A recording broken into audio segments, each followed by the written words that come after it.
Well, and if you just think of the average consumer, the age of the average consumer is getting younger, not younger and younger, but the people that didn't use technology are dying off or retiring or moving on, whereas people that have been born into technology, I mean, I didn't have an email address to 1996, whereas my kid thinks email is outdated and never really had one. Now he's moved on to other forms of communication. So I think the average consumer that's out there on using technology is younger, and they've grown up with it, so they're more comfortable with it.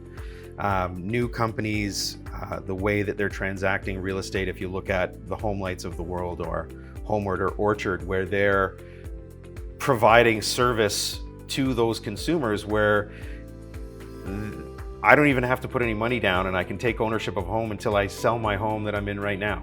So it's becoming easier and easier to actually pull off these transactions, and it's all based on the technology that's provided. And like I said before, if the traditional style of real estate doesn't keep up, they're going to fall behind and fall behind quickly, and that'll be a problem for the average real estate agent involved in one of those companies. But what I see is they're thinking of ways and looking at ways of catching up and getting into that game and developing their own products that are going to be competitive, and they're going to continue to be competitive. Now, the other thing that's happening right across the board is companies joining together. So one company might be good at this and the other company might be good at that, but they'll put together to build a proper platform.